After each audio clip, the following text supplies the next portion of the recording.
செய்திக்கு நேரம் நம்ம கடந்து சொல்லுவோம். ஏசாயா தீர்க்க தரிசன புஸ்தகம் 53:4-5 வசனத்தை வாசிங்க. எல்லாருக்கும் தெரிந்த வார்த்தை ஏசாயா 53:4-5. மெய்யாகவே அவர் நம்முடைய பாடுகளை ஏற்றுக்கொண்டு, பாருங்க, மெய்யாகவே அவர் நம்முடைய பாடுகளை ஏற்றுக்கொண்டு நம்முடைய துக்கங்களை சுமந்தார். நாமோ அவர் தேவனால் அடிபட்டு பாதிக்கப்பட்டு சிறுமைப்பட்டவர் என்று எண்ணினோம். பாத்தீங்களா, ஆண்டவரை குறித்து வேதம் சொல்லுகிறது, சிலுவை பாடுகளை குறித்து வேதம் சொல்லுகிறது. எதற்காக அவர் சிலுவையிலே தொங்கினார், ரத்தம் சிந்தினார்? மெய்யாகவே நம்முடைய பாடுகளை என்ன பண்ணாரா? ஏற்றுக்கொண்டார். முதலாவது கர்த்தர் சிலுவையில தொங்கினதனுடைய நோக்கம் என்னன்னா, நம்ம எல்லாருடைய பாடுகளை ஏற்றுக்கொண்டார். இன்றைக்கு நம்ம வாழ்க்கையில அநேக பாடுகள் தீராம மாறாம நம்ம அப்படியே சுமந்து கொண்டே கிறிஸ்தவர்களாய் வாழ்ந்து கொண்டு இருக்கிறோம். அல்லேலூயா. நம்ம யோசிக்கிறோம், எல்லாம் கரெக்ட் தான், வசனம் சொல்றது சரிதான், ஆனா என்ன மாற மாட்டேங்குது?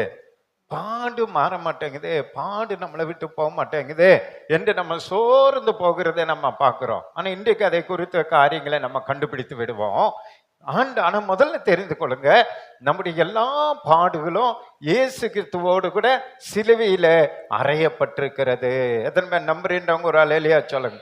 அதைத்தான் அவர் சொல்றார், மெய்யாகவே நம்முடைய பாடுகளை அவர் ஏற்றுக்கொண்டார். எத்தனை பேர் என்னென்ன பாடுகள் உங்க வாழ்க்கையில இருக்கும் சொல்ல முடியாது. சொன்னாலும் கேட்கறதுக்கு ஆள் இல்லை, கேட்டாலும் அதை அவங்களால ஹெல்ப் பண்ணவும் முடியாது. அத்தனை விதமான பாடுகள் நம்ம வாழ்க்கையில இருக்கிறது. ஆனா அந்த பாடுகள் எல்லாவற்றுக்கும் பதில தான் இங்க சொல்றாரு, மெய்யாகவே அப்படின்னு ஆரம்பிக்கிறார். பாருங்க, பொய் இல்லை, மெய்யாகவே உண்மையா நான் உங்களுக்கு சொல்றேன், உங்க நம்ம எல்லாருடைய பாடுகளுக்காக இயேசு என்ன பண்ணாரு? பாடுகளை அவர் ஏற்றுக்கொண்டு. யார் ஏற்றுக்கொள்வான்னு நினைச்சு பாருங்க. எனக்கு ஒரு 10 லட்சம் ரூபாய் கடன் யாராவது வந்து நான் கட்டுறேன்னு சொல்லுவாங்களா? சொல்ல மாட்டாங்க. ஆனா இயேசு சொல்லுவா, எப்போ நீங்க விசுவாசித்தா தேவனுடைய மகிமையை காண்பீர்கள். நாம விசுவாசிக்கிறது இல்லை, அதனால நம்ம மகிமையை காண்பதில்லை. நாம என்ன பண்றோம்னா, அது என்னுடைய தப்பு, என்னுடைய பிரச்சனை, அதை நான் அப்படி பண்ணிட்டேன், அதனால இயேசு பாவம், அவர் மேல எதுக்கு இதெல்லாம் சொல்லணும்ட்டு நம்ம சொல்றது இல்லை. அவர் சொல்றாரு, நீ தப்பு பண்ணையோ, தெரிஞ்சு பண்ணையோ, தெரியாம பண்ணையோ, ஏமாந்து பண்ணையோ, என்ன பண்ணாலும் சரி, நீ என்னுடைய பிள்ளை, நீங்க என்னுடைய ஜனங்கள், நீங்க எல்லா கர்த்தர் மேல் உன் பாரத்தை வைத்து விடு, அவர் உன்னை ஆதரிப்பார்ன்றார். அப்போ இங்க என்ன சொல்ல வராருன்றதை நீங்க புரிந்து கொள்ளுங்க. ஏசாயா தீர்க்கதரிசி சொல்றாரு, மெய்யாக அவர் நம்முடைய பாடுகளை ஏற்றுக்கொண்டு நம்முடைய துக்கங்களை எல்லாம் என்ன பண்ணாரு? சுமந்துட்டா இருப்பாருங்க. நம்முடைய துக்கத்தை யாராக சுமக்க முடியுமா? சுமக்க முடியாது. கையில காயப்பட்டா கட்டு போடலாம், சரீரத்துல காயப்பட்டா கட்டு போடலாம், வியாதினா ஊசி போடலாம், சுகமாக்கலாம். ஆனா இருதயத்துல, நம்ம இருதயத்துக்குள்ள இருக்க துக்கத்திற்கு யாராவது சுமக்க முடியுமா? உங்க துக்கத்துல கொஞ்ச நேரம் கொடுங்க, நான் சுமக்கிறேன்னு யாராவது இருக்காங்களா? அப்பா அம்மா வீட்டுக்கு போறீங்க, சரி கொடுக்க நேரம் உன் துக்கத்தெல்லாம் நான் சுமக்கிறேன், ஒரு 10 நாள் நான் சுமந்துக்கிறேன், நீ கொஞ்சம் ஃப்ரீ ஆயிரு அப்படின்னு சொல்ல முடியுமே யாராகிலும்? ஆறுதல் சொல்லலாம், வார்த்தை சொல்லலாம், கவலைப்படாதேன்னு சொல்லலாம், துக்கப்படாதேன்னு சொல்லலாம். ஆனா அந்த உள்ள இருக்கிற துக்கத்தை என்ன பண்ண முடியாது? எடுத்து போடவே முடியாது. ஒருவேளை பண கஷ்டம்னா பணத்தை கொடுத்து உங்க துக்கத்தை கொஞ்சம் சரி பண்ணலாம். பணத்தை கஷ்டம், அம்மா அப்பா எனக்கு பண கஷ்டம்னா சரி பணத்தை கொடுத்து கொஞ்சம் கஷ்டத்தை தீக்கலாம். ஆனா சரீரத்துக்குள்ள ஏதோ ஒரு பிரச்சனை, ஒரு வியாதியில துக்கப்படுறீங்க, ஒரு வேற ஏதோ ஒரு குடும்ப பிரச்சனையில துக்கப்படுறீங்கன்னா, அந்த துக்கத்தை தகப்பனும் தாயுமா இருந்தா கூட அவர்கள் நம்முடைய துக்கத்தை என்ன பண்ண முடியாது? ஏத்துக்கவே முடியாது. அவர்களும் நம்மோடு கூட சேர்ந்து துக்கப்படலாம், அவர்களும் நம்மோடு கூட சேர்ந்து என்ன பண்ணலாம்? துக்கப்படலாமே தவிர நம்முடைய துக்கத்தை அவர்கள் என்ன பண்ண முடியாது? உலகத்துல யாராலும் ஏற்றுக்கொள்ளவே முடியாது, அதுக்கு எந்த விடுதலையை தர முடியாது. அல்லேலூயா. ஏசாயா கரெக்டா சொல்றாரு, மெய்யாகவே நம்புங்க, அவர் நம்முடைய பாடுகளை ஏற்றுக்கொண்டு நம்முடைய துக்கங்களெல்லாம் அவர் சுமந்தார். ஆனா சிலுவையை பார்த்துட்டு நீங்களும் நானும் என்ன சொல்றோமோ, நாமும் அவர் தேவனால் அடிபட்டு வாதிக்கப்பட்டு சிறுமைப்பட்டோரை எண்ணினோம். அது ஏதோ பிதா அனுப்பினாரு, வந்தாரு, அடிபட்டாரு, போயிட்டாரு அப்படின்னு சிம்பிளா விட்டுறோம். அதனுடைய நோக்கம் தெரியல, அதனால நமக்கு என்ன லாபம்னு தெரியல. அதனால எதற்கு காயப்பட்டாரு நமக்கு தெரியல.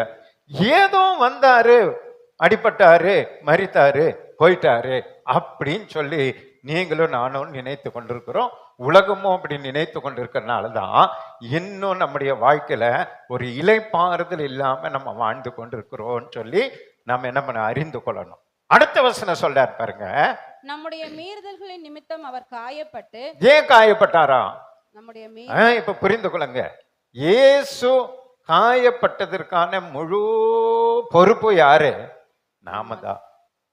ஆனா நாம என்னன்னு சொன்னோம் முதல் வசனம் கடைசியில? தேவனால் பாதிக்கப்பட்ட. சிம்பிளா சொல்லிட்டோம். அதுக்கு தேவனால எனக்கு அதுக்கு சம்பந்தம் கிடையாது, எனக்கு அதுக்கு சம்பந்தம் கிடையாது அப்படின்னு நம்ம நழுவிட்டோம். ஆனா ஏசாயா தீர்க்கதரிசனி தெளிவா சொல்ல பாருங்க, நம்முடைய மீறுதல் நிமித்தம் அவர் என்ன பண்ணாரு? காயப்பட்டார். ஒவ்வொரு காயம், அந்த காயத்தை குறித்து வேதத்துல நீங்க தியானித்தீங்கன்னா அது ஒருவரும் அப்படிப்பட்ட காயங்களை பட முடியவே முடியாது. அதெல்லாம் உங்களுக்கு தெரியும். 7 வார்த்தை தியானிக்கும் போது உங்களுக்கு சொல்லுவாங்க. அதனுடைய இடையடியா அது சொல்றது கூட, அந்த ஆணியினுடைய நீளம் என்ன, அகலம் என்ன, அந்த சாட்டையில முன்னாடி குண்டு மாதிரி இருக்கும், அந்த குண்டுல தனித்தனியா ஊசி இருக்கும். அதை அப்படியே அடிச்சு எடுத்தா அப்படியே கொத்தா வரும், அப்படியே தோலை கொத்தா பிச்சு எடுத்துட்டு வரும். அப்படி அடி நம்ம அந்த சினிமால பார்க்கறது கூட ஒண்ணு கிடையாது. அதுக்கு அந்த அந்த அதெல்லாம் அதுவே நம்ம தாங்க முடியல சினிமால ஒருத்தர் நடிக்கிறது. ஆனா அதை விட பல மடங்கு வேதம் சொல்கிறது முதுகுல உழுதார்கள் இருக்கு. உழுதார்கள்னு என்ன, கேப்பே இல்லை, அப்படியே தோட்டத்துல உழுகிறது போல அந்த தோலையே அப்படியே உரிச்சிட்டாங்க. அப்படிப்பட்ட காயங்களை நம்முடைய மீறுதல், நம்முடைய பாவங்கள், நம்முடைய எல்லா துன்மார்க்கமான காரியங்கள் அவரை அடி வாங்க வைத்தது. காயப்பட்டு நம்முடைய அக்கிரமங்கள் நிமித்தம் அவர் என்ன பண்ணாரா? நொறுக்கப்பட்டார். நொறுக்கப்பட்டார்னு நினைச்சு பாருங்க. ஒரு ஊட்டி வரிக்கையை கையில எடுத்து அப்படியே நொறுக்கி பாருங்க, தூள் தூள் ஆயிருப்பாரு. அது போல அவருடைய இருதயம் நொறுக்கப்பட்டது, சரீரம் நொறுக்கப்பட்டது. அப்படியே நொறுக்கு என்னென்ன காரியங்களை அவரை பிழிந்து எடுக்க முடியுமோ அவரை நொறுக்கி, ஒரு சொட்டு ரத்தம் கூட எங்க உடம்புல கிடையாது. கடைசியில செத்து போயிட்டாரான்னு குத்தி பார்க்குறாங்க, ரத்தம் வரல. என்னதான் வந்துச்சு? தண்ணி தான் வந்துச்சு, தண்ணி தான் வந்துச்சு. அப்படியே நொறுக்கிட்டாங்க. ஒரு ரத்தமா சொட்டு கூட சரீரத்தில் ரத்தம் கிடையாது. அந்த அளவுக்கு அவரை நொறுக்கினார்கள். அதுக்கு என்ன காரணம்னா நம்முடைய அக்கிரமங்கள் தான் காரணம். அக்கிரமங்கள் தான் காரணம். அப்ப நம்ம துக்கமா இருக்கிறோம், துயரமா இருக்கிறோம், அநேக கஷ்டங்கள் படுகிறோம், வியாதிகளை நம்ம சுமந்து கொண்டிருக்கிறோம்னா இதுதான் காரணம். நம்முடைய அந்த துக்கத்தையும் கவலையும் பிரச்சனைகளையும் எங்க கொண்டு போய் சேர்க்கல? சிலுவைக்கு கொண்டு போய் சேர்க்கல. நம்முடைய விசுவாசத்தினால இயேசுவண்டை கொண்டு போய் நம்ம சேர்க்கல. என்னுடைய பிரச்சனைகள்லாம் சிலுவையில பதில் இருக்குன்றத நம்பல, விசுவாசிக்கல. நாமே சுமந்து கொண்டிருக்கிறோம். நம்ம அதை நம்ப மாட்டேங்கிறோம், இன்னும் முழுசா நம்ப மாட்டேங்கிறோம். அதை நம்ம கொண்டு போய் வைக்கிற அந்த காரியத்தை செய்ய மாட்டேங்கிறோம். ஆனால நாமே சுமந்து கொண்டிருக்கிறோம். அவர் சொல்றாரு பாருங்க, அடுத்து சொல்றாரு, நமக்கு சமாதானத்தை உண்டு பண்ணும் ஆக்கினை அவர் மேல். எதுக்காக சிலுவை சுமந்தாரா? நமக்கெல்லாம் சமாதானம். இயேசு சீஷர்களை பார்த்து சொன்னார், உங்களுக்கு சமாதானம். சமாதானம். உன் அலங்கத்துக்குள்ள சமாதானமும் உன் அரண்மனைக்குள்ளே சுகமும் இருப்பதான். சமாதான பிரபு அவர், சமாதான தேவன். முதலாவது எங்கே கர்த்தர் சமாதானத்தை கொடுக்கிறார் தெரியுமா? உங்க இருதயத்துல. ரட்சிப்பினுடைய அடையாளமே, ரட்சிப்பினுடைய அடையாளமே எதுனா முதல்ல உங்க இருதயம் எப்படி இருக்கணும்? சமாதானமா இருக்கணும். அதான் தாவீது சொல்லும் பொழுது, கர்த்தர் என் மேய்ப்பரா இருக்கிறார், நான் தாழ்ச்சி அடையேன், அவர் என்னை புல்லுள்ள இடங்களில் மேய்த்து அமர்ந்த தண்ணீர், அமர்ந்த தண்ணீர். அதான் அமைதியான ஒரு இருதயம். தண்ணி நிறைய இருக்கும், ஆனா அது அமைதியா இருக்கும், சத்தப்படாது. அப்படியே மேலேருந்து கொட்டுற மாதிரி சட சட சட மழை பெஞ்சா எப்படி பயம் வரும், அப்படியெல்லாம் இருக்காது. வாழ்க்கையில ஒரு அமைதி, ஒரு சமாதானம். அதுக்காக தான் ஆண்டவர் என்ன பண்ணாராம், சிலுவையில நொறுக்கப்பட்டார். நமக்கு சமாதானத்தை உண்டு பண்ணுகிற ஆக்கினை அவர் மேல் வந்தது. இப்ப என்ன நடக்குதுன்னா, அவருடைய தழும்புகளினால் குணமாகிறோம். இப்ப நம்ம குணமாகணும்னா நம்ம யாரை பார்க்கணும்? இயேசுவின் தழும்புகளை பார்க்கணும். ஆண்டவரே, என் கையினால செய்த பாவத்துக்காக உங்க கையில வாங்கின அந்த காயத்துல வடிந்த அந்த ரத்தத்தினால என் பாவத்தை மன்னிங்க. முள்முடி சூட்டப்பட்ட உங்க தலையினுடைய அந்த காயத்தினால நான் தலையில சிந்திக்கிற தேவையில்லாத சிந்தைகள் எல்லாம் எடுத்து போடுங்க. இருதயத்துல விழாவில் குத்தப்பட்டு அது எங்க போய் உள்ள குத்திச்சோ தெரியல. இருதயத்துல சிந்திக்கிறதெல்லாம் அதை சரிப்படுத்து.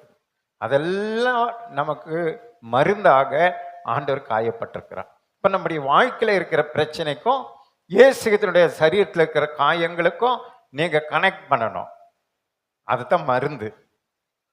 அது நமக்கு மருந்து, ஆத்துமாவுக்கான மருந்து, ஆத்துமா உயிர்ப்பிக்கப்படுவதற்கான மருந்து, ஆத்துமா வளருவதற்கான மருந்து, ஆத்துமாவிலே நீங்க உயிர் பெற்று நீங்க ஆண்டவருக்காக வாழ்வதற்கான எல்லா விதமான மருந்தும் ஆண்டவர் சொல்லிட்டாரு, அவருடைய தழும்புகளினால் குணமாகிறீர்கள்.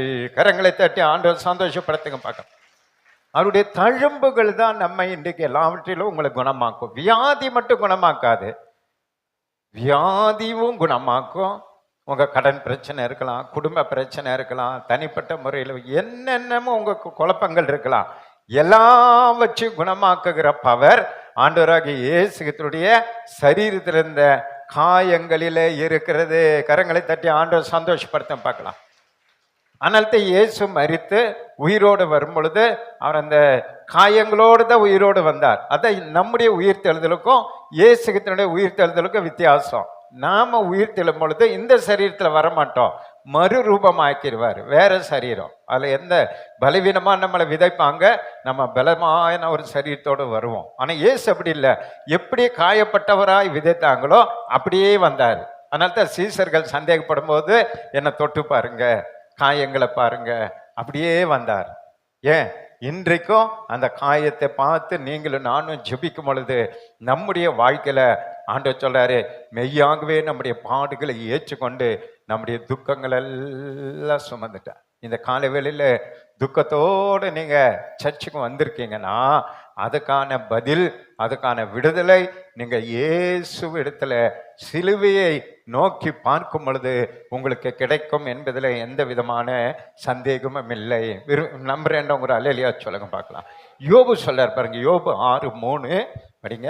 அப்பொழுது அது கடற்கரை மணலை பார்க்கிலும் பாரமா இருக்கும். பாத்தீங்களா, யோபு விட நமக்கு துக்கமா? கடற்கரை மணலை விட அதிகமான துக்கம். ஆகையால் என் துக்கம் சொல்லி முடியாது. அவருடைய துக்கத்தை சொல்லியே முடியாது. நம்முடைய துக்கத்தை அது யாருக்கிட்ட போய் சொல்லலாம், ஆனா யோபனுடைய துக்கத்தை என்ன பண்ண முடியல, சொல்லியே முடியல. அது 16:6 சொல்றாரு பாருங்க. நான் பேசினாலும் என் துக்கம் ஆறாது. பாத்தீங்கன்னா, பேசினா கூட என் துக்கம் ஆற மாட்டேங்குது. நான் பேசாமல் இருந்தாலும், நான் பேசாம அமைதியா இருந்தாலும் எனக்கு என்ன ஆறுதல்? எனக்கு என்ன ஆறுதல்? ஒரு ஆறுதல் இல்லை. ஏன்? அவன் நம்பின எல்லாம் கைவிட்டுட்டாங்க. கடைசி ஒரே நம்பிக்கை தன் மனைவியை என்ன பண்ணிட்டான், கைவிட்டான். நீ நம்பின உன் கடவுளை தூஷித்து ஜீவனை விடுன்ட்டான். செத்து போயா, நீ இருந்து பிரயோஜனம் இல்லைன்ட்டான். ஒருத்தர் இல்லை, யாரு பிள்ளைகளோ செத்து போயிட்டாங்க, பணம் பொருள் சொத்தெல்லாம் போயிடுச்சு.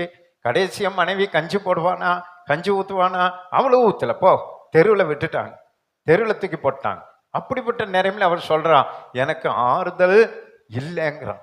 ஆனா ஆண்டவர் அப்படிப்பட்ட அந்த மனுஷன் கடைசி வரைக்கும் ஆண்டவருக்கு விசுவாசமா அவன் சாட்சியா நின்றதுனால அந்த சூழ்நிலையிலும் பிறருக்காக, தன்னுடைய சிநேகிதருக்காக அவன் ஜெபிக்கிற வாய்ப்பு கிடைக்கும் பொழுது இவன் சோர்ந்து போகாம அவங்க ரட்சிப்புக்காக ஜெபிக்கும் பொழுது பாருங்க, இவனை கர்த்தர் விடுதலை ஆக்கினார். கரங்களை தட்டி ஆண்டவர் சந்தோஷப்படுத்துங்க.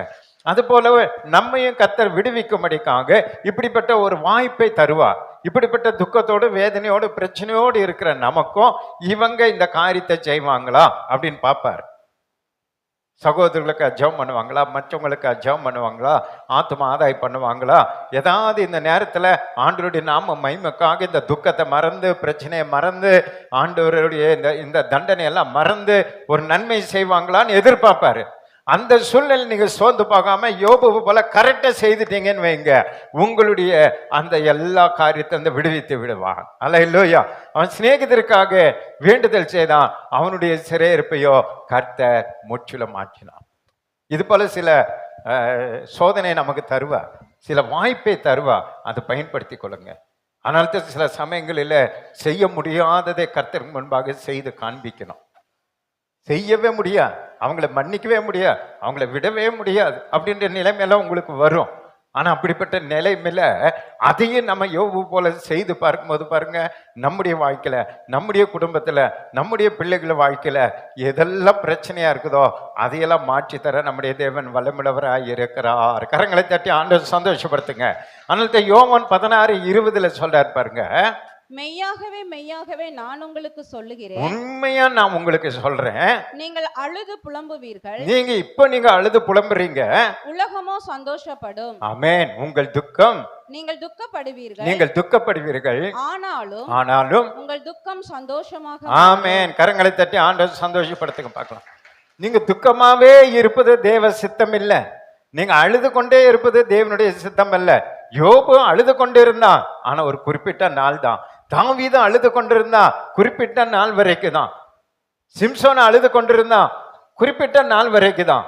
ஆனா கர்த்தருடைய நாள் என்று ஒன்று வருகிறது, கர்த்தருடைய நேரம் என்று ஒன்று வருகிறது. நீங்க பொறுமையோடு கூட காத்திருந்தா, பொறுமையோடு கூட தேவ சித்தத்தை செய்து கொண்டிருந்தா, பொறுமையோடு கூட ஆண்டவருக்காக நீங்க வெயிட் பண்ணி கொண்டிருந்தீங்கன்னா, ஆண்டவர் சொல்லிட்டாரு பாருங்க, ஆனாலும் உங்கள் துக்கம் என்னவா மாறும்?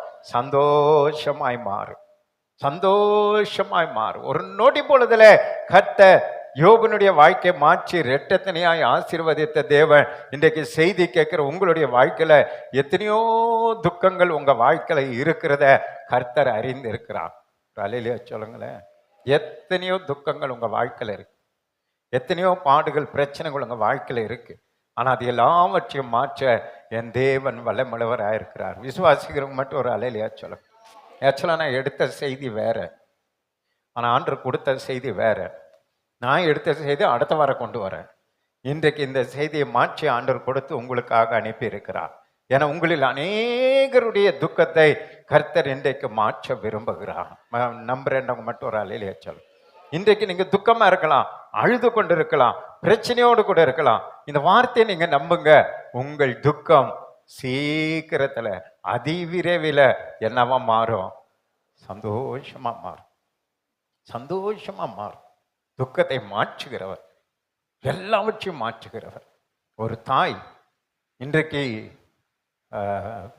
அதனை பாருங்க, அவர் வியாதியை குணமாக்குவார், உங்க ஆத்துமாவை குணமாக்குவார், உங்க குடும்ப பிரச்சனத்தை மாற்றுவார், எல்லாவற்றையும் மாற்றுவார்.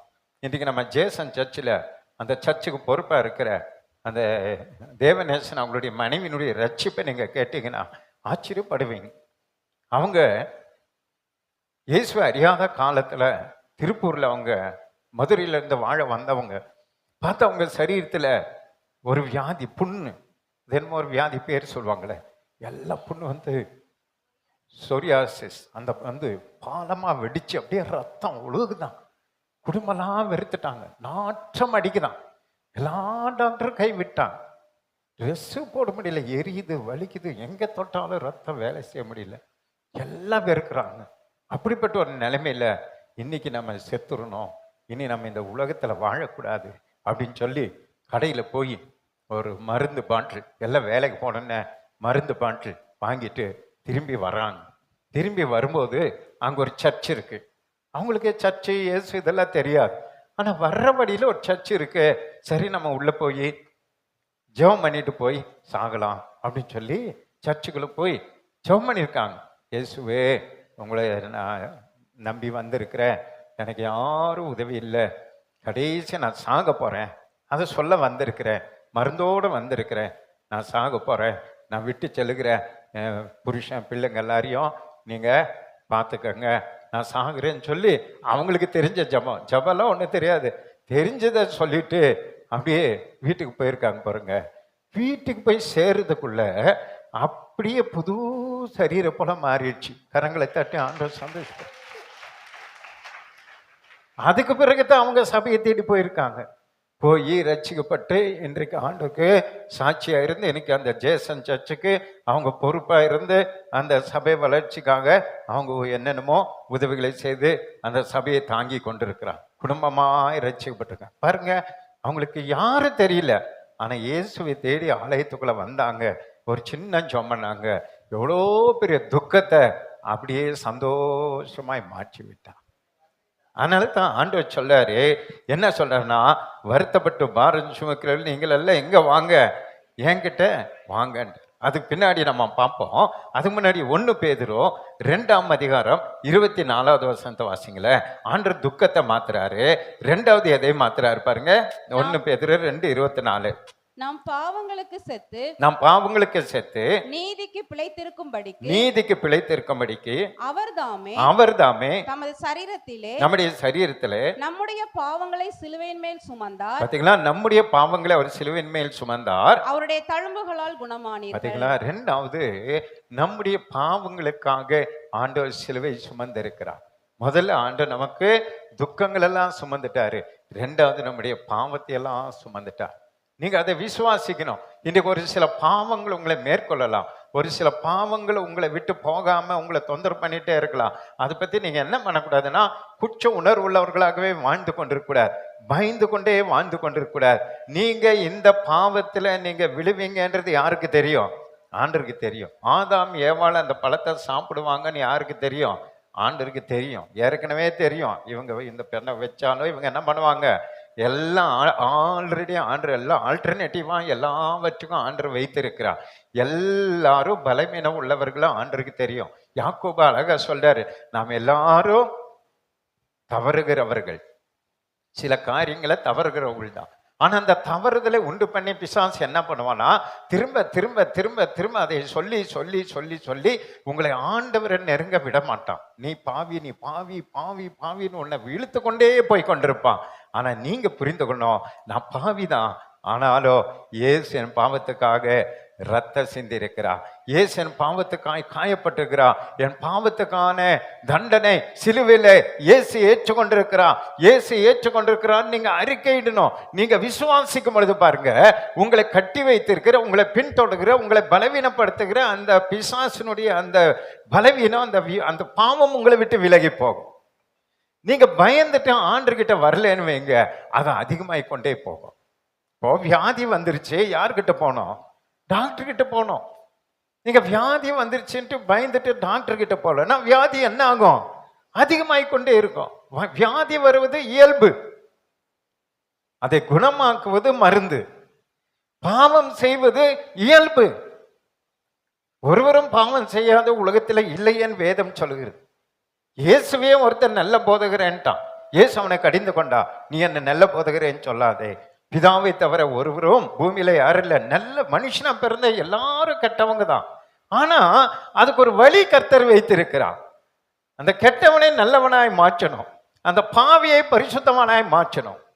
பாவம் செய்கிறவனுக்கு மீண்டும் மீண்டும் அவனை தூக்கி தூக்கி எடுக்கணும். குழந்தை போல உங்க குழந்தை வளரும் பொழுது விழுந்து விழுந்து தான் எழுந்திருக்கும். ஒரு முறை எழுந்திரிச்சு நடந்து விழுந்துருச்சுன்னு வைங்க, அப்படியே விட்டுருவீங்களா? அடுத்தது கரம் பிடித்து நீங்க ட்ரைனிங் கொடுப்பீங்க. அடுத்து வண்டி ஓட்டும் போது விழுந்துட்டானா, உனக்கு வண்டி ஓட்டும் போது சைக்கிள் ஓட்டும் விழுந்துட்டா நீ போன்னு விட்டுருவீங்களா? அவனை கொண்டு வந்து அவனை காயங்கட்டி அவனை சரிப்படுத்தி அடுத்தது நல்லதை நீங்கள் சொல்லிக் கொடுப்பீங்க. அதே தான் கிறிஸ்துவ வாழ்க்கை. ஞானஸ்நானம் எடுத்துட்டேன், நான் அப்படியே பரலோகம் போயிருவேன்னு நினைச்சிடாதீங்க. ஐயோ நான் ஞானஸ்நானம் எடுத்துட்டேன், நான் மறுபடியும் பழைய பாவத்தில் விழுந்துட்டேன், அதனால இனி எனக்கு சபையிலும் பரலோகத்திலும் இடமே கிடையாது அப்படின்னு நீங்க நினைச்சிடாதீங்க. அதை தான் ஆண்டவர் திரும்ப திரும்ப சொல்றார். உங்களுடைய ரட்சிக்கப்படுறதுக்கு முன்னாடி பாவம் செய்திருந்தாலோ, ரட்சிக்கப்பட்டு வந்திருந்தாலோ, இப்ப ரட்சிக்கப்பட்ட பிறகு நீங்க விழுந்தாலோ, உங்களுக்கான அந்த பாவத்தை மன்னிக்கிறவர் தான் இயேசு சிலுவையில காயப்பட்டிருக்கிறார். கரங்களை தட்டி ஆண்டவர் சந்தோஷப்படுத்துங்க பார்க்கலாம். அதை எந்த ஒரு கிறிஸ்தவர்களை அறிந்திருக்கிறார்களோ அவர்கள் அவங்க வாழ்க்கையில இருக்கிற பலவீனங்களை, அந்த குறைகளை, அந்த பாவ சோதனைகளை சிலுவையின் மேல வச்சிருவாங்க. ஆண்டவர்கிட்ட ஜெபம் பண்ணி விடுதலை வாங்கிடுவாங்க. ஹெல்ப் கேட்பாங்க. ஆண்டவரே இது என்ன தொந்தரவு பண்ணுது, இது என்னை பின்தொடருது, நான் செய்யக்கூடாதுன்னு நினைக்கிறேன், ஆனா என்ன அறியாம நான் செஞ்சிடறேன், பார்க்க கூடாதுன்னு நினைக்கிறேன், ஆனா நான் பார்த்துடுறேன். பவுலே சொல்றார் பாத்தீங்களா, இந்த பாவ சரீரத்திலிருந்து என்னை யார் விடுதலை ஆக்கக்கூடும்? யார் ஆண்டவரே என்ன விடுதலை ஆக்குவாங்க? நான் செய்யக்கூடாதுன்னு நினைக்கிறேன், செஞ்சிடறேன்றாரு பவுல் சொல்றார். நிருபங்களை போல எழுதின மனுஷன் பவுல் சொல்றார், நான் செய்யக்கூடாதுன்னு நினைக்கிறேன், செஞ்சிடறேன். நன்மை செய்யணும்னு நான் நினைக்கிறேன், செய்ய மாட்டேங்கிறேன். முடியல, என்னால முடியல. யார் என்னை விடுதலை ஆக்கக்கூடுங்கிறான். அதே தான் அவருக்கே அவ்வளவு பெரிய பிரச்சனைகள் சோதனைகள் இருந்திருக்கும்னு சொன்னா உங்களையும் என்னையும் நீங்க நினைச்சு பாருங்க. நம்முடைய வாழ்க்கையில நீங்க என்ன செய்யணும்னா அப்படிப்பட்ட பலவீனங்களை விடுவிக்கும்படிதான் அங்க அழகா 1 பேதுருல அவர் சொல்லியிருக்காரு, நம்முடைய அக்கிரமங்கள் பாவங்கள் மீறுதல்கள் மன்னிக்கப்படும்படிதான் இயேசு சிலுவையிலே காயப்பட்டிருக்கிறார். கரங்களை தட்டி ஆண்டவரை சந்தோஷப்படுத்துங்க. அதே போல இந்த பலவீனத்திலேயே நீங்க முடியலன்னு நின்று கொண்டிருக்க கூடாது. அதுக்காக ஜெபம் பண்ணணும், ஜபிக்கணும். அந்த அந்த பிரச்சனைக்காக ஜெபித்து கொண்டே இருக்கணும்.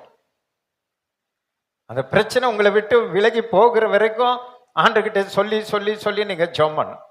ஆண்டவரே இந்த இந்த குறிப்பிட்ட பாவம் என்னை மேற்கொள்ளுது, இது என்னை விட்டு போகணும், என்னை விட்டு போகணும், என்னை விட்டு போகணும். நீங்க ஜெபித்து கொண்டே இருக்கணும்.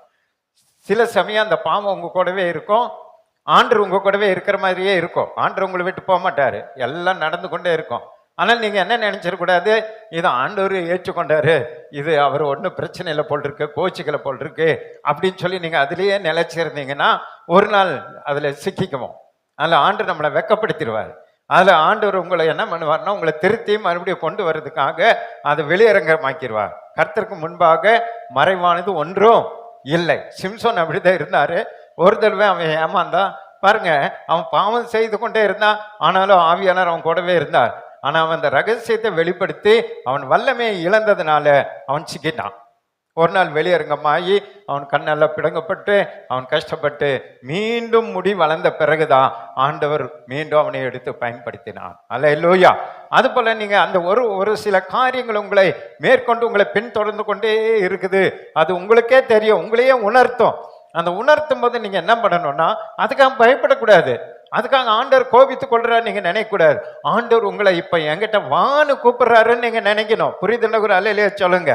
இப்போ அப்பா அம்மா உங்க குழந்தைகளை நம்ம என்ன நினைக்கிறோம், சில பிள்ளைகள் அப்பா அம்மா கீழ்ப்படியாம சில பாவ பழக்க வழக்கங்கள் இருந்தா நம்ம அவனை தள்ள பார்க்க மாட்டோம், இழுக்கத்தான் பார்ப்போம்.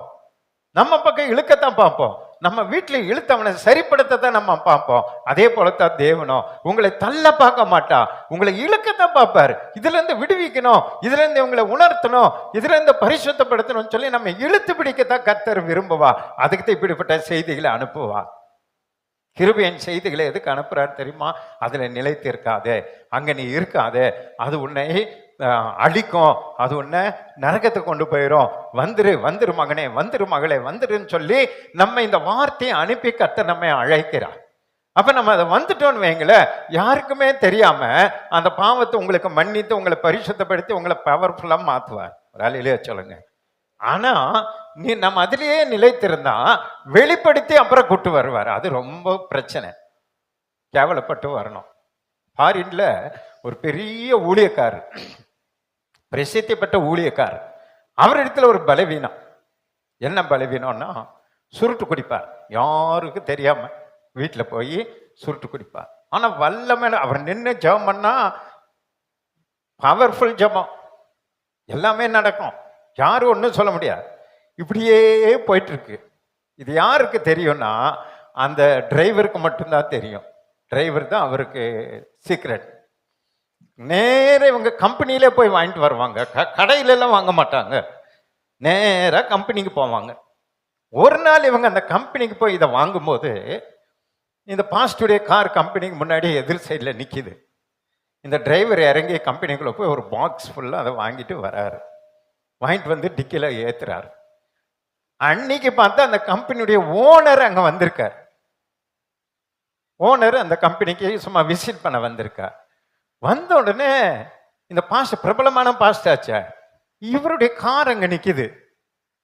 உடனே வாட்ச்மேனை கூப்பிட்டு, இந்த பிரபலமான பாஸ்ட் கார் இங்க நிக்குது அப்படின்னு ஒன்னு, அவரு எப்போ அடிக்கடி அடிக்கடி வருவாங்களா? எதுக்கு நம்ம கம்பெனிக்கு வருவாங்க சார்? அடிக்கடி வருவாங்க. அந்த வாட்ச்மேன் வந்து ஒரு பாக்ஸ் சுருட்டு வாங்கிட்டு போவாரு. அப்படியா? ஓ, நம்ம கம்பெனி சுருட்டு தான் அவர் ஃபாஸ்ட் பயன்படுத்துறாரா? சரி, இது நமக்கு என்ன ஆச்சு?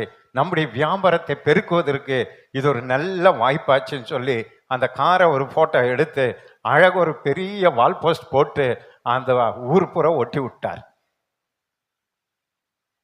எங்களுடைய தயாரிப்பான இந்த சுருட்டை தான் பிரபலமான போதகர் பயன்படுத்துகிறா, நீங்களும் பயன்படுத்துங்கன்னு சொல்லி போட்டு விட்டார். ஏன்னா அவருக்கு அது வியாபாரம். பாஸ்ட் பற்றி அவர் தெரியல. அடுத்த நாள் பார்த்தா டிவியில் ரேடியோவில் எங்கே பார்த்தாலும் அதனுடைய அட்வர்டைஸ்மெண்ட் ஓடுது. எப்படி இருக்கும் நினைச்சு பார்த்தீங்களா? அதுதான் நாம் நம்முடைய வாழ்க்கையில. ஆனால் அவர் அந்த சுருட்டை குடித்து கொண்டு இருக்கும்போது கூட யார் பயன்படுத்தி கொண்டிருந்தது? கர்த்தர் பயன்படுத்தி கொண்டு தான் இருந்தார். ஒரு பாவம் தான், அதுக்காக அவனை ஒதுக்கல. ஆனா உணர்த்தி கொண்டு இருந்திருப்பான். ஆனா அவர் என்ன ஆகல? ஒதுங்கல. ஆனா அவனை ஒதுக்கணும், இவனை திருத்தணும், இவனை சரிப்படுத்தணும் போது என்ன செய்யறாருன்னா ஆண்டவர் அதை வெளியரங்கமாக்குகிறான். அதுக்கப்புறம் குடிப்பாரா? அப்பாடா ஆண்டவரே, இனி தாவீதை போல நான் 3 நாள் உங்க பாதத்தில் அமர்ந்து நான் ஜெபிக்கிறேன், என்னை மன்னிச்சிருங்க, என்னை விட்டுருங்கன்னு சொல்லி மன்னிப்பை பெற்று அதுக்கு பிறகு அவர் கர்த்தருக்காக ஒரு ஊழியத்தை செய்தார்.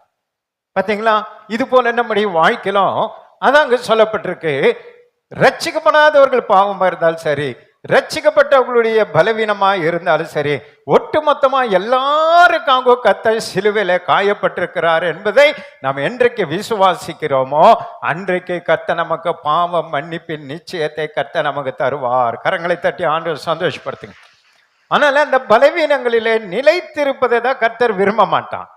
அதிலிருந்து வெளியே வருவதை கர்த்தர் விரும்புகிறார். அதுக்கு தான் கெட்ட குமாரன் கதையை ஆண்டவர் சொன்னது. இளைய குமாரன் கதையை எதுக்கு ஆண்டவர் வேதத்தில் எழுதி வைத்திருக்கிறான்? அவன் எவ்வளவு தூரமாய் போயிருந்தாலும் திரும்பி எங்க வரணும்னு விரும்புகிறான். அப்பா வீட்டுக்கு வரணும்னு விரும்பும். அதுக்கு வாசல் திறந்திருக்கும். நீ எவ்வளவு தூரம் போயிருந்தாலும் பரவாயில்ல, நீ மீண்டும் வாண்ட கூப்பிடுற.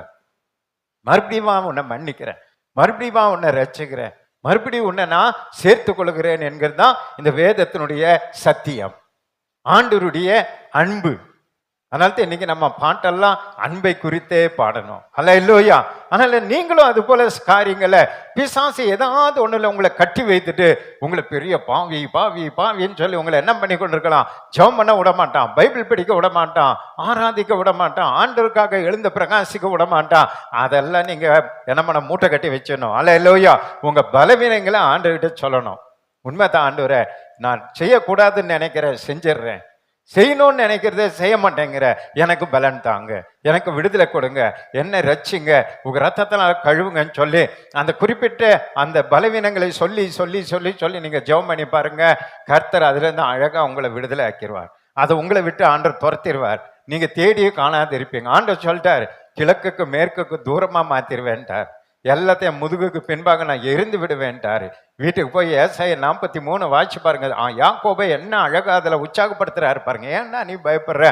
உன் பாவத்தை நான் பார்க்கவே இல்லடா, எல்லாவற்றையும் முதுகுக்கு பின்பாக நான் எரிந்து விட்டேன், நீ ஏன் நீ அப்படியே வர்ற, ஏன் எனக்கு பலி செலுத்த மாட்டேங்கிற, வா நம்ம 2 பேர் வழக்காடுவோம்னு கூப்பிடுறாரு. ஒரு அலையிலியா சொல்லுங்களேன். இன்றைக்கு நம்மை கர்த்தர் அழைக்கிறார்.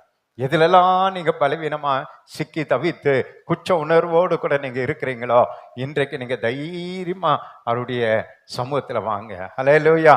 ஆண்டவருடைய சமூகத்துல தைரியமா வந்து, ஆண்டவரே செய்தியில கேட்டது போல நானும் பலவீனம்தான், நானும் குறைவுள்ளவன் தான், என்னை பலப்படுத்துங்க, என் குறைகளை மன்னிங்க, என் பலவீனத்தை நீக்குங்க, உமக்கு பிரியமா என்னை மாற்றுங்க, நான் உமக்குண்டு எழுந்து பிரகாசிக்க எனக்கு உதவி செய்யுங்கன்னு சொல்லி நீங்க ஜெபம் பண்ணி பாருங்க. கர்த்தர் உங்களுடைய ஜெபத்தை கேட்டு அற்புதமானதை அதிசயமானதை செய்ய நம்முடைய தேவன் வல்லமுள்ளவராய் இருக்கிறார். கரங்களை தட்டி ஆண்டவர் சந்தோஷப்படுத்த பார்க்கலாம். தொடர்ந்து நமக்கு திருவிருந்து ஆராதனை இருக்கிறபடினால 2 தான் உங்ககிட்ட பேசியிருக்கிறேன். இன்னும் நிறைய வசனம் இருக்கு. அதனால அடுத்த வாரம் நம்ம தியானிப்போம். இந்த 2 நீங்க மனசுல வச்சாலே ரொம்ப சந்தோஷம். அல்லேலூயா. ஆண்டவர் உங்களை 3வது மட்டும் சுருக்கமா வசனத்தை வச்சு, முதல்ல துக்கங்களை அவர் சுமந்தார், அக்கிரமங்களை மன்னித்தார், சமாதானத்தை தந்தார். கொலோசியர் 1:20 வாசிங்க. அவர் சிலுவையில் சிந்தின இரத்தத்தினாலே அவர் சிலுவையில சிந்தின ரத்தத்தினாலே சமாதானத்தை உண்டாக்கி பாத்தீங்களா? இப்ப சிலுவையில இயேசு ரத்தம் சிந்தினதுனால நமக்கு என்ன உண்டாகுது? சமாதானம் உண்டாகுது. உங்க வீட்டுல, குடும்பத்துல, உங்க இருதயத்துல எங்கெல்லாம் சமாதானம் இல்லையோ, நீங்க இயேசுவே அவரை நோக்கி பாருங்க, சிலுவையை நோக்கி பாருங்க.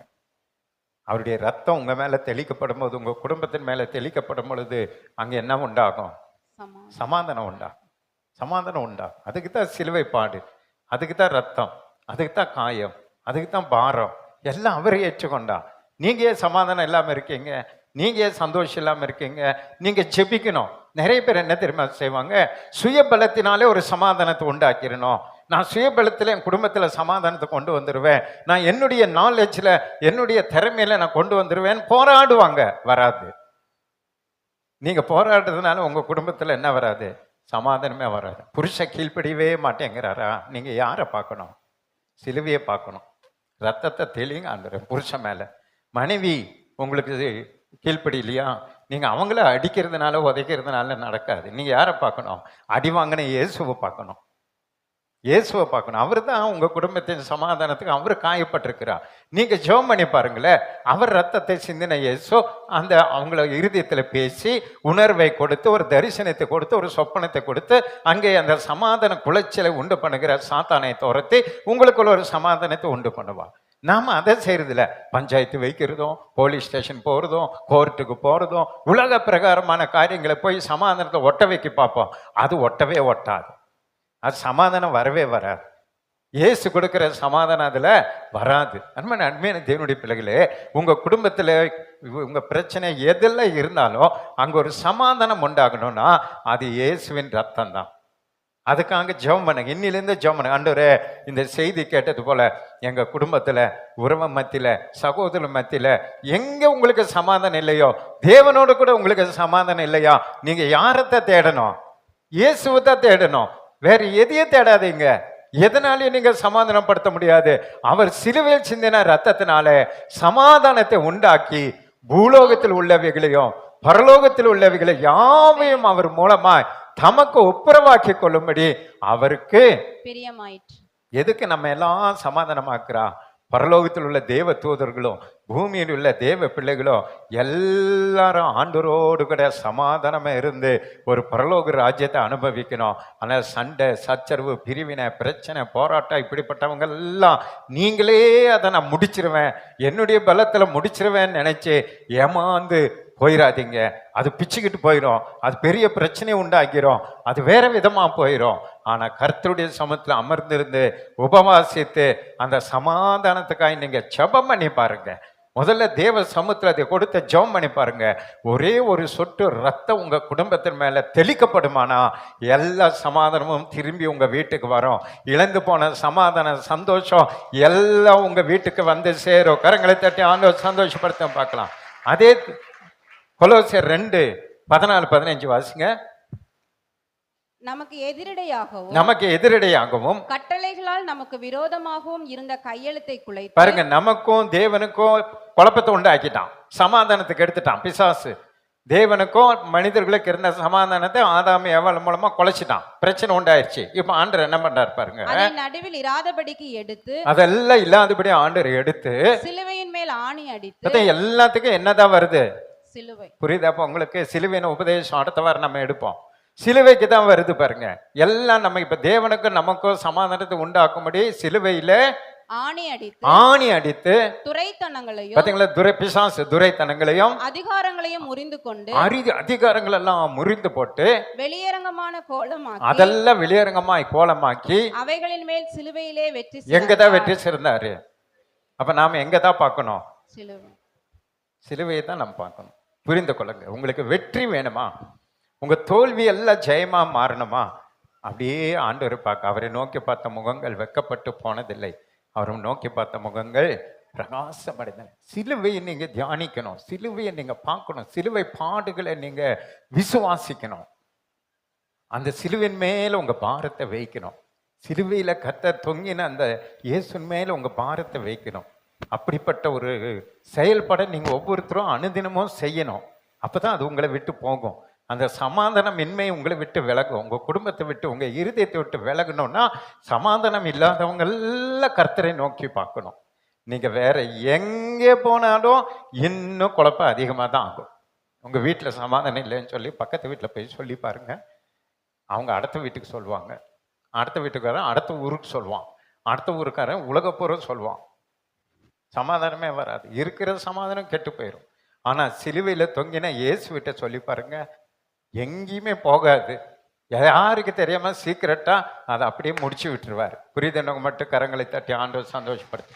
கடைசி எபேசியர் 2:16 வாசிங்க. எபேசியர் 2:16. பகையை சிலுவையினாலே கொன்று. பாருங்க, பகையை, நமக்கும் தேவனுக்கு இருந்த பகையை எதுல கொன்றாரு? சிலுவையில ஆண்டவர் கொன்று அதனாலே இரு திறத்தாரையும் ஒரே சரீரமாக தேவனுக்கு ஒப்புரவாக்கினார். ஒரே சரீரமாய் தேவனுக்கு ஒப்புரவாக்கினான். தேவனோடு கூட மணவாளன் மணவாட்டியாய் நம்மை ஒப்புரவாக்கி இருக்கிறார். பாருங்க, கல்யாணம் ஆனோன்னா ஆதாம் ஏவாளை பார்த்து ஆண்டவர் சொல்லாரு, இனி இவர்கள் தகப்பனையும் தாயை விட்டு எப்படி இருப்பாங்க? ஒரே சரீரமாக இருப்பாங்க. ஒரே சரீரம். இயேசு மணவாளன், நீங்க மணவாட்டிகள். ரெண்டு பேரையும் பகை, இடையில இருந்த என்னென்ன பகை இருந்ததோ அதையெல்லாம் சிலுவையில ஆண்டவர் கொன்று போட்டான். சிலுவையில கொன்று போட்டான், பகையெல்லாம் கொன்று போட்டான். அதனால நீங்க இயேசுவோடு கூட ஒன்றாய் இருக்கும்படிக்கு எதெல்லாம் பகையாய் பிசாசு நடுவில் கொண்டு வந்து புகுத்தி இருக்கிறானோ அதையெல்லாம் கொன்று போடுங்க ஆண்டவரே. இன்னும் அதை கொன்று போடுங்க. அது உயிர் பெறக்கூடாது. உமக்கு விரோதமாய், எனக்கு விரோதமாய் செய்கிற எல்லாத்தை கொன்று போடுங்க ஆண்டவரே சொல்லி அவைகளை, அந்த பலவீனங்கள் எல்லாம் நீக்கி ஜெபிக்கும் பொழுது பாருங்க, அந்த மணவாளனும் மணவாளியாக சபை ரெண்டு இணைந்து ஒரே சரீரமாய் வாழும்படி கர்த்தர் நமக்கு கிருபை செய்வார். நம்புறவங்க ஒரு அலையிலையா சொல்லுங்க பார்க்கலாம். அப்படியே எழுந்த நிலைங்க. ஹல்லேலூயா. பாஸ்டர்மா வந்து ஜெபம் பண்ணி முடிப்பாங்க. திருவிருந்துக்கு நேரம் நம்ம கடந்து செல்வோம். Thank you Jesus. ஹல்லேலூயா. வெளியே இருக்கவங்க எல்லாம் உள்ள வந்துரு. வெளியே நின்று கொண்டிருக்க கர்த்தருடைய பந்திக்கு நேராக நாம் கடந்து போக போகிறோம். நம்மை நாமே ஒரு விசை நிதானித்து அறிவோம். நம்மை நாமே நிதானித்து அறிந்தால் நாம் நியாயம் தீர்க்கப்படும். Thank you Jesus. நம்மை தேவன் ஆயத்தப்படுத்தும்படியாக இந்த காலை வேளையிலே கர்த்தர் நமக்கு வார்த்தையை தந்திருக்கிறார். வெளியே இருக்க எல்லாம் கொஞ்சம் உள்ள ஒரு ஸ்டெப்பு உள்ளே வாங்க. வாசலில் யாரும் நிற்க வேண்டாம், உள்ளே வாங்க. நம்மை அர்ப்பணித்து நம்ம ஜெபிப்போம். சபையாக நாம் ஜெபிப்போம். மெய்யாகவே அவர் நம்முடைய பாடுகளை ஏற்றுக்கொண்டு நம்முடைய துக்கங்களை சுமந்தார். நாமும் அவர் தேவனால் அடிக்கப்பட்டு வாதிக்கப்பட்டு சிறுமைப்பட்டவர் என்று எண்ணினோம். ஏன் ஆண்டவர் காயப்பட்டார் என்று பார்த்தோம். ஏன் சிலுவை பாடு அவருக்கு? குற்றமற்றவர் அவர், குற்றமில்லாதவர். நினைவு, சிந்தை, செயல் எதிலுமே அவர் குற்றமில்லாத தேவன், பரிசுத்தமாய் படைக்கப்பட்ட தேவன். ஏன் அவர் காயப்பட்டார், ஏன் அவர் சிலுவை சுமந்தார் என்று நாம் பார்த்தோம். நம்முடைய மீறுதல்கள் நிமித்தம், நம்முடைய அக்கிரமங்களின் நிமித்தம் தான் அவர் சிலுவை சுமக்க வேண்டியது. நமக்கு சமாதானத்தை உண்டு பண்ணும் ஆக்கினை அவர் மேல் வந்தது என்று பார்த்தோம். ஓ தேங்க்யூ ஜீசஸ். ஆனாலும் தேவனுடைய வார்த்தை நமக்கு ஆறுதலாய் வருகிறது. அவருடைய தழும்புகளால் நாம் குணமாகிறோம், அவருடைய தழும்புகளால் நாம் சுகம் பெறுகிறோம். சிலுவையில் சிந்தப்பட்ட அவர் சுமந்த எல்லா இரத்தத்தின் நிமித்தமாக, சிந்தின இரத்தத்தின் நிமித்தமாக நாம் இன்று சுகமாய் சந்தோஷமாய் வாழ்கிறோம். ஓ ஹல்லேலூயா. எவ்வளவு ஒரு பெரிய தியாகத்தை தேவன் செய்திருக்கிறார். ஓ தேங்க்யூ ஜீசஸ். ஹல்லேலூயா. நன்றி செலுத்துகிறோம் அப்பா, நன்றி செலுத்துகிறோம் அப்பா.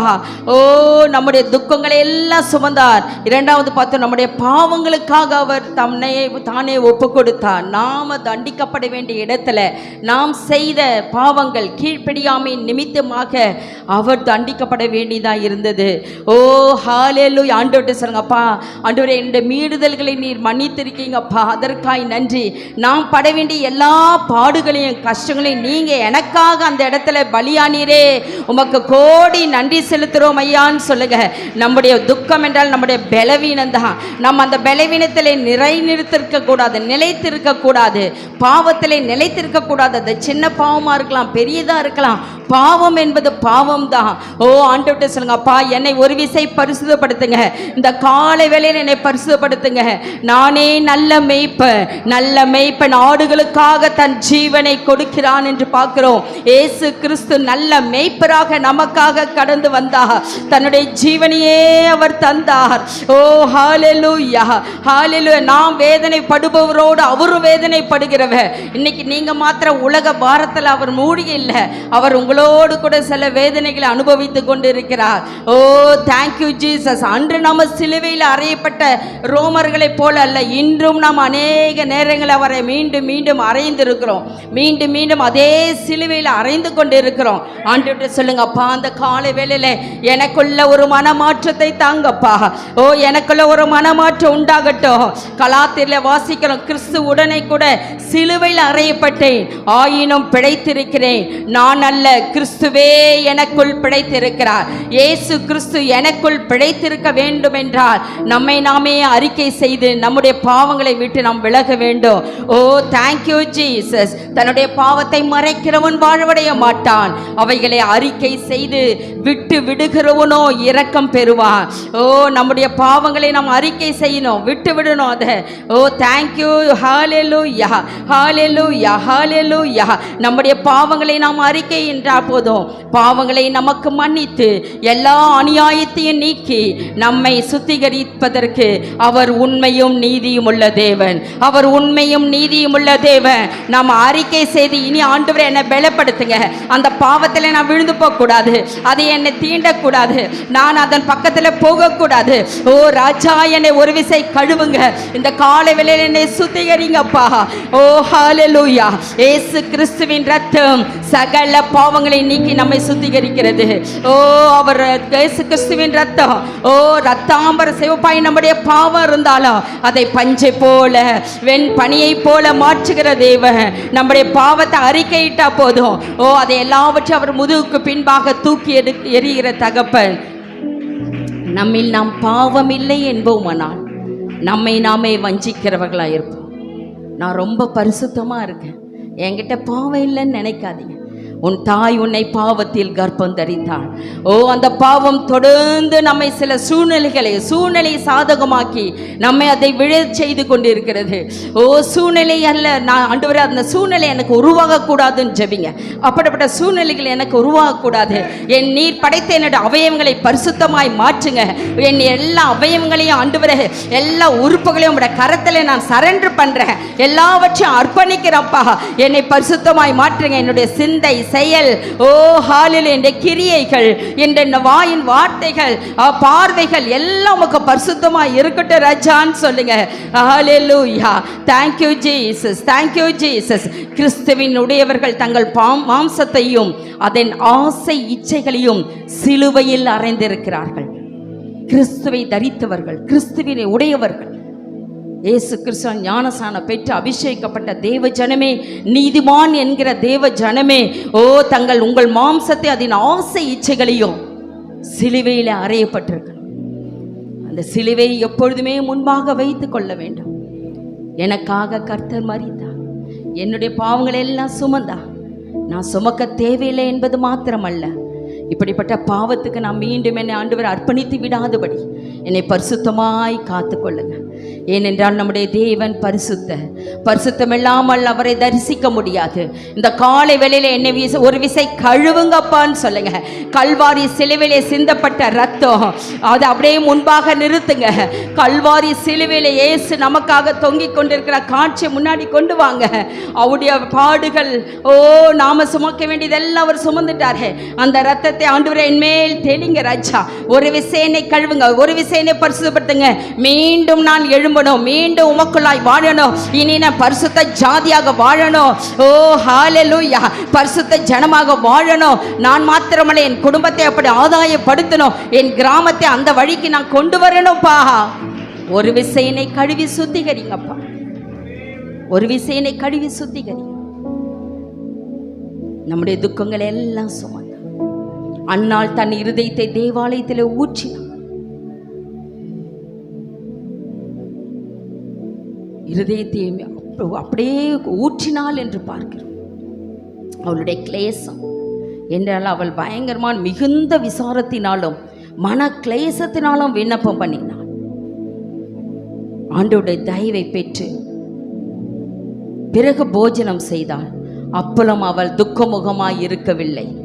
பிறகு அவள் துக்கமுகமாய் இருக்கல. கர்த்தர் அற்புதத்தை செய்தார் என்று விசுவாசித்தாள். ஒன்று கேட்டால் 6 ஆசீர்வாதங்களை பெற்றுக்கொண்டு சாட்சியாக வாழ்ந்தாள். அருமையான தேவனுடைய ஜனமே, ஆண்டவர்கிட்ட உங்க இருதயத்தை இந்த ஸ்நானத்துல ஊற்றிடுங்க. இந்த ஸ்தலத்துல ஊற்றி விட்டு போங்க. ஆண்டவர் உங்களை பரிசுத்தப்பத்தை நீதிமான்களாய் மாற்றுவது மாத்திரமல்ல, தொடர்ந்து அவருக்காய் ஜீவிக்க கர்த்தர் பலன் தருவார். அன்பின் பரலோக பிதாவே, இந்த நல்ல வேலைக்காய் நன்றி செலுத்துகிறோம். நீ தந்த இந்த மேலான வார்த்தைக்காய் நன்றி அப்பா. இந்த வார்த்தைகளை நாங்கள் ஆண்டவர் அப்படியே ஏற்றுக்கொள்கிறோம். எங்கள் துக்கங்களை எல்லாம் நீங்க சுமந்துட்டீங்க, எங்கள் பாவங்களை எல்லாம் சுமந்துட்டீங்க. எங்களுக்கு சமாதானத்தை உண்டு பண்ணும் ஆக்கினை உண்மையிலே வந்ததே அப்பா. எல்லாவற்றையும் நாங்கள் பட வேண்டிய பாடுகளை எல்லாம் நீங்க சுமந்தீங்கப்பா. நாங்க இனி சுமக்க தேவையில்லை. ஆனாலும் உமக்கென்று நாங்கள் நீதிமான்களாய் பரிசுத்தமாய் உம்மை போல உம்முடைய சாயலை தரித்தவர்களாய் உம்மை நாங்கள் அணிந்தவர்களாய் இந்த உலகத்திலே காணப்பட உமக்கென்று பெரிய ஆண்டவர் மகத்தான காரியங்களை நாங்கள் செய்ய எங்களை அர்ப்பணிக்கிறோம். தொடர்ந்து உம்முடைய பிள்ளைகளை கர்த்தர் நீர் ஆசீர்வதிப்பீராக. கர்த்தருடைய பந்திக்கு நேராய் வந்திருக்கிற உம்முடைய பிள்ளைகளை கர்த்தர் ஒரு விசை கழுவி சுத்திகரித்து பரிசுத்தப்படுத்தி பந்திக்கு நீர் ஆயத்தப்படுத்த வேண்டுமாய் ஜெபிக்கிறோம் ஐயா. இன்று ஆண்டவரோ ஒப்படுவித்த இன்று அர்ப்பணித்த உம்முடைய பிள்ளைகளை உம்முடைய வருகை பரியந்தம் கர்த்தர் நீர் பாதுகாத்துக் கொள்ள வேண்டுமாய் ஜெபிக்கிறோம் ஐயா. பரிசுத்தமாய் நீர் காத்துக்கொள்ளுங்க. என்னென்ன தேவையோடு ஆலயத்தை தேடி வந்தார்களோ எல்லா தேவையை கர்த்தர் நீர் சந்தித்து சமாதானத்தோடு அனுப்புவீராக. அவருடைய தழும்புகளால் குணமானீர்கள் என்று சொன்ன வார்த்தையின்படி உம்முடைய கரம் ஆண்டவரே, தழும்புகள் உள்ள கரம் பலவீனமாய் இருக்கிற உம்முடைய பிள்ளைகளை தொடட்டும் இயேசுவின் நாமத்தினால தொடட்டும் அப்பா. நீர் தொடுவீராக, தொட்டு சுகப்படுத்துவீராக. உச்சம் தலைமுதல் உள்ளம் கால் வரை இருக்கிற பலவீனங்கள் வியாதிகள் உண்டு பண்ணுகிற ஆவிகள் இயேசுவின் நாமத்தினாலே சரித்து விட்டு ஓடி என்று கட்டளை கொடுக்கிறோம். இயேசுவின் நாமத்தினாலே சரித்து விட்டு விலகு என்று கட்டளை கொடுக்கிறோம். ஒரு புது பலன் உண்டாகட்டும், ஆரோக்கியம் உண்டாகட்டும் அப்பா. உம்முடைய பிள்ளைகள் சமாதானத்தோடு கடந்து செல்லட்டும் ஐயா. தொடர்ந்து எங்களை தாழ்த்துறோம், வெறுமையாக்குறோம், உம்முடைய நாமத்தை உயர்த்துகிறோம். வரவே ஆண்டவரே, இந்த நாள் வர முடியாம யாரெல்லாம் வீட்டில் இருக்காங்களோ அவர்களை கர்த்தர் நீர் சுகப்படுத்தி ஆரோக்கியப்படுத்தி சமாதானப்படுத்தி ஆண்டவரே உம்முடைய ஆலயத்துக்கு வருகிற வார்த்தையை கொண்டு வந்து சாட்சியாய் நிறுத்துவீராக. எல்லாவற்றும் உம்முடைய கரத்தில் தருகிறோம். துதிகனமும் உமக்கே செலுத்துகிறோம். இயேசுவின் மூலம் ஜெபிக்கிறோம் எங்கள் நல்ல பிதாவே, ஆமென். நான் துமாவே கர்த்தரை ஸ்தோத்திரி, என் முழு உள்ளமே பரிசுத்த நாமத்தை ஸ்தோத்திரி. என் ஆத்மாவே கர்த்தரை ஸ்தோத்திரி, கர்த்தர் செய்த சகல உபகாரங்களையும் மறவாதே. ஆமென். நம்முடைய கர்த்தராகிய இயேசு கிறிஸ்துவின் கிருபையும் பிதாவாகிய தேவனுடைய அன்பும் பரிசுத்தாவியருடைய அந்யோன்ய ஐக்கியமும் சமாதானமும் சந்தோஷமும் இன்றைக்கும் என்றைக்கும் சதா கலங்க நம் அனைவரோடு கூட இருப்பதாக. ஆமென். அல்லேலூயா, அல்லேலூயா, அல்லேலூயா. God bless you. கர்த்தர் உங்களை ஆசீர்வதிப்பாராக. ஆமென்.